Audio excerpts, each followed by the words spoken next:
म्हातारीचा 14वा झाला आणि पोरानं घराला मोठा टाळा लावून म्हाताराला एसटीत घालून कायमचा शहराकडे आणला. पण उभं आयुष्य रानामाळात गेल्यानं त्याचं मन काही इथे रमत नाही. तो खुर्चीत बसून गरगर फिरणाऱ्या पंख्याकडं नुसता एकटक बघत राहतो. जगून झालेल्या आयुष्यावर विचार करत. सकाळी 5 वाजता उठून अंथरुणात बसून राहतो. आतील नळाला पाण्याचा आवाज आला की बादलीभर थंड पाणी रापलेल्या देहावर मारून घेतो. तसा तो 6 पासूनच चहाची वाट पाहत बाहेरच्या हॉलमध्ये टांगलेल्या घड्याळाकडे बघत बसून असतो. आतल्या बेडरूमचा दरवाजा उघडण्याची वाट बघत. कित्येक वेळा तो हलणाऱ्या मानेने आत डोकावूनही बघतो. मग एकेकाळी भल्या पहाटे बाहेरच्या चुलीवर म्हातारीने चहासाठी ठेवलेलं जर्मनचं पातेलं त्याच्या डोळ्यासमोर दिसू लागतं. 10 वाजता सुनेनं कपातून दिलेला चहा थरथरत्या हाताने घशात ओतून तो धोतर सावरत जिन्याच्या पायऱ्या उतरून सोसायटीच्या गार्डनमध्ये थकलेल्या शरीराला नेऊन बसवतो.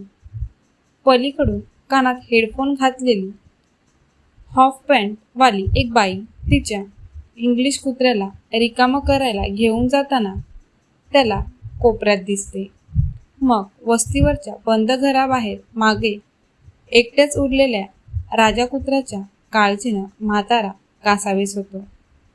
वस्तीवरचे शेजारी त्याला भाकरी घालत असतील का, या एकाच विचाराने तो बराच वेळ शून्यात हरवून जातो. पार आतून घुसळून निघतो. एकुलता एक नातू पार्किंगमध्ये आलेल्या स्कूल बसने जाताना बाबा बाय बाय अशी आरोळी देतो तेव्हा मात्र भिंगाचा चष्मा सावरत त्याच्या थरथरता हात अलगद वर जातो आणि ऊर भरून येतो.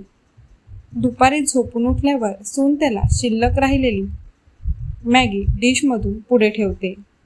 मग खाता खाता त्याला वस्तीवरच्या लिंबाच्या झाडाखाली उन्हाळ्यात म्हातारीने वाऱ्यावर शेवयाचा साज मांडल्याचे आठवते. तसा तो म्हातारी गेल्यापासून प्रत्येक गोष्टीत तिला शोधू पाहतोय.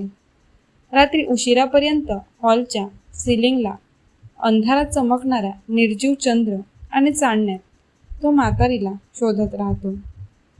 क्षणभर गावाकडं लेकीच्या घरी जाऊन राहता येईल का असा विचार मनात येऊन जातो. पण जावयाच्या दारात राहिलो तर गाव शेण घालील की तोंडात या विचाराने तो परत अस्वस्थ होतो आणि म्हातारीच्या जीवघेण्या आठवणीने त्याचा उरलेला सांगाडा या कुशीवरून त्या कुशीवर नुसतं रात्रभर तळमळत राहतो.